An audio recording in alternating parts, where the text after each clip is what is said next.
Hello बच्चों, स्वागत है आप सबका मेरे YouTube चैनल फिजिक्स बाय निकुंज सर।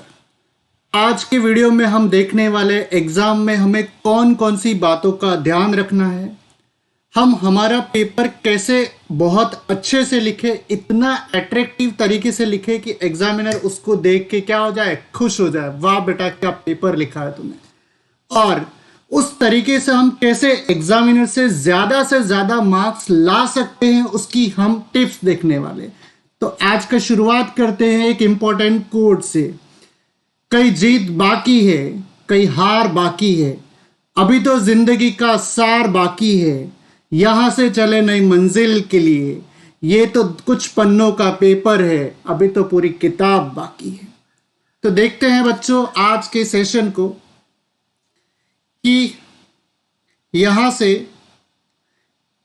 ये हमारा पेपर का कुछ पैटर्न होगा जिसका कोड नंबर 054E होगा।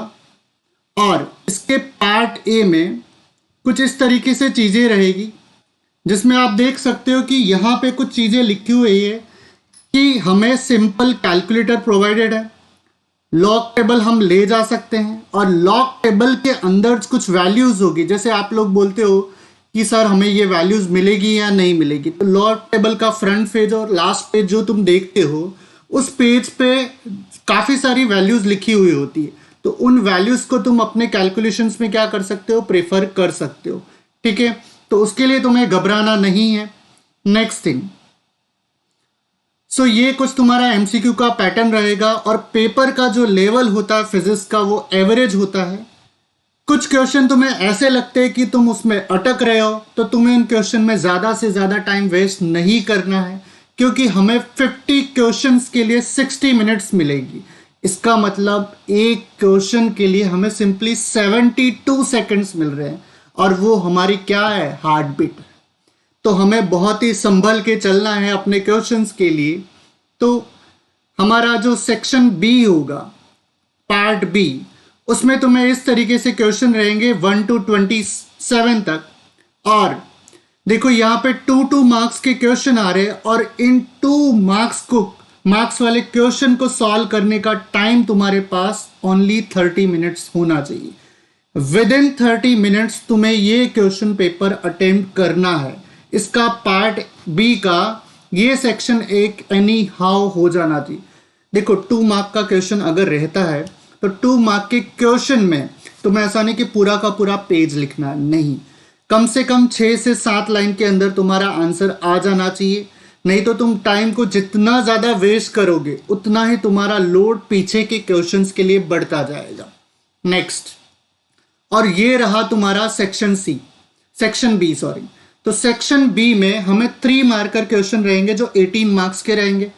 सेक्शन ए में हमें 16 मार्क्स, मतलब दोनों का वेटेज ऑलमोस्ट क्या है, सेम है। उसमें 16 है, इसमें 18 है, तो इसमें भी तुम्हारा 30 मिनट से ज्यादा टाइम नहीं जाना चाहिए। तो हमें 30 मिनट सेक्शन ए के लिए, 30 मिनट सेक्शन बी के लिए अलॉट करने हैं। और लास्ट रहेगा हमारा सेक्शन सी। इस सेक्शन सी में हमें 4 मार्कर क्वेश्चन मिलेंगे। इसका मतलब 4 मार्कर में एग्जामिनर की डिमांड बहुत ज्यादा बढ़ जाती है। और अगर हम 4 मार्कर क्वेश्चन में अगर अपना स्टार्टिंग का पार्ट जो है वो इतना अच्छे से लिखे, इतना नीटली लिखे, इतना डायग्राम प्रेटी बनाए, तो एग्जामिनर उससे क्या हो जाएगा, खुश हो जाएगा। और एग्जामिनर अगर खुश हो गया तो उसको लगेगा कि डेफिनेटली बच्चे के पास क्वेश्चन का काफी डेप्थ नॉलेज है, उसके पास काफी अच्छी राइटिंग स्किल्स है। और राइटिंग स्किल्स अगर तुम्हारी अच्छी रहती है तो डेफिनेटली पीछे के क्वेश्चन पे उसका बेटर इंप्रेशन जाएगा। तो हमें इस तरीके से अपने 2 मार्क्स, 3 मार्क्स और 4 मार्क के क्वेश्चंस को अटेम्प्ट करना है। 4 मार्कर क्वेश्चन में अगर एग्जामिनर ने नहीं भी कहा है कि डायग्राम बनाओ, तो भी मैं ऐसा मानता हूं कि अगर तुम डायग्राम बना दोगे तो वहां पे काफी ज्यादा हेल्प हो जाएगी एग्जामिनर को समझने के लिए कि तुम इस क्वेश्चन में क्या एक्सप्रेस करना चाहते हो। ठीक है, तो 4 मार्कर क्वेश्चन हमारा इस तरीके से शुरू होगा। दूसरी चीज, अब डेरिवेशन पूछा जाता है, तो डेरिवेशन में बच्चों को देखो टेक्स्ट बुक में क्या होता है, काफी कुछ थियरी दिखी होती है, तो बच्चे थियरी क्या करते हैं, सारी की सारी रट के जाते हैं। तो स्टार्टिंग कहां करें, से पूरी थियरी लिखेंगे। You are wasting your lots of time. हमें थ्योरी बहुत ज़्यादा नहीं लिखनी है।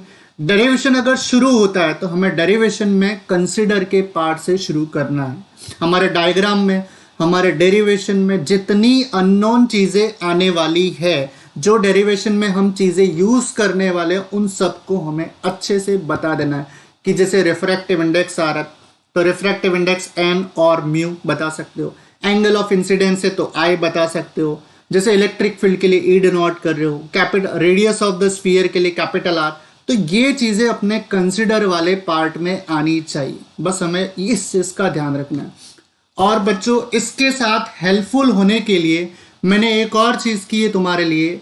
ये देखो, ये सारे चैप्टर्स के मैंने फॉर्मूलाज शॉर्ट नोट्स के फॉर्म में तुम फटाफट ओवरव्यू कर सकते हो। एनी हाउ तुम्हें आज भी ओवरव्यू करने हैं और कल भी ओवरव्यू करने हैं, क्योंकि फॉर्मूला जितनी बार तुम ओवरव्यू करोगे उससे तुम्हें एक अच्छा फायदा होगा कि फॉर्मूला तुम्हें याद हो जाएंगे। क्योंकि हमारे पास एमसीक्यूज को अटेम्प्ट करने के लिए बहुत ही शॉर्ट टाइम होता है, तो बहुत शॉर्ट टाइम पे हम ऐसा नहीं कि फॉर्मूला को रिलेट करने के लिए ज़्यादा टाइम यूटिलाइज करें।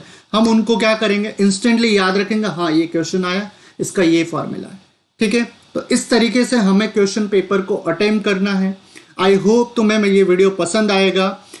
चैनल को सब्सक्राइब करना ना भूले, कमेंट, शेयर, और कुछ भी प्रॉब्लम हो तो तुम मुझे कमेंट में बोल सकते हो, मैं डेफिनेटली हेल्प करूंगा। All the best for exam. Thank you very much.